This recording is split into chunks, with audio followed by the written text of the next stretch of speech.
సింహరాశి వారు జ్యేష్ఠమాస అమావాస్య తిథి సందర్భంగా శుక్రవారం ఆరుద్ర నక్షత్ర సందర్భంగా అమావాస్య వచ్చినప్పుడు ఎలాంటి విధులను పాటించాలో ఈ వీడియోలో సవివరంగా సంపూర్ణంగా తెలుసుకుందాం. సింహరాశిలో ఏ నక్షత్రాలు వస్తాయనగా మఖా నక్షత్రంలోని 4 పాదాలు, పుబ్బా నక్షత్రంలో 4 పాదాలు, ఉత్తరా నక్షత్రంలోని 1 పాదం కలిపితే సింహరాశి.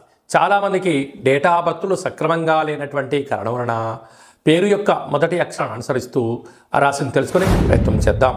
మా, మీ, ము, మే, మో, టా, టీ, టు, టే అక్షరాల వారందరూ కూడా సింహరాశి జాతకులే.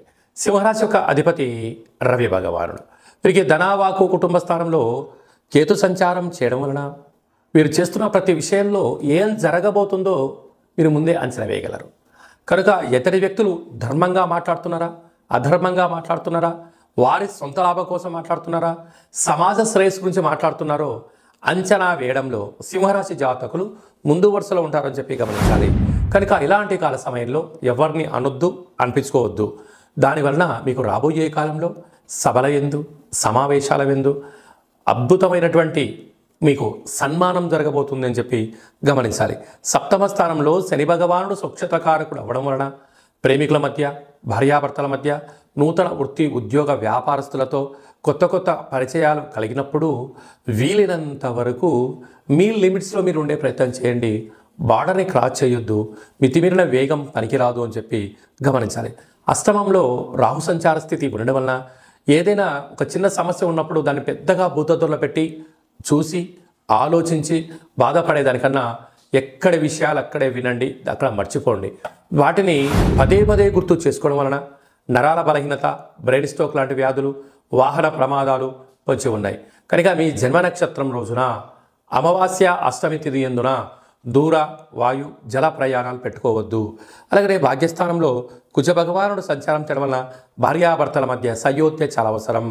రాజ్యస్థానంలో గురు సంచార స్థితి ఉండడం వలన యోగదాయకమైనటువంటి కాలము.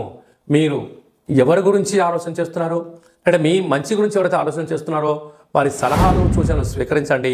అద్భుతమైన యోగం మీ సొంతం అవుతుంది. లాభస్థానంలో రవి భగవానుడు ఏడాది తర్వాత మిథున రాశిలో సంచారం చేయడం వలన మీరు అనుకుంటున్న అన్ని పనులలో విజయం మీ సొంతం అవుతుంది. నూతన కార్లు, భూములు, గృహాలు, వ్యవసాయ క్షేత్రాలు, క్రయ విక్రయాలు మీకు యోగదాయకం అని చెప్పి గమనించాలి. కనుక ఈ అమావాస్య తిథి యందున వీలైతే తెల్ల జిల్లెడి వృక్షం దగ్గర ఒక దీపం పెట్టి రావడం, శివాలయంలో రుద్రాభిషేకం చేసుకోవడం, కాళభైరవ స్వామి వారి దగ్గర కూష్మాండ దీపం పెట్టుకోవడం, ఒక సౌభాగ్య ముడుపు కట్టుకోవడం, కుక్కలకు ఆహారాన్ని ప్రసాదంగా ఏర్పాటు చేయడం, కాకి పక్షులకు, కాకులకు కానీ, పౌరాలకు కానీ, పిచ్చుకలకు కానీ ధాన్యాన్ని ఏర్పాటు చేయడం వలన రుణ సమస్యలు, రోగ సమస్యలు తొలగిపోతాయని చెప్పి గమనించాలి.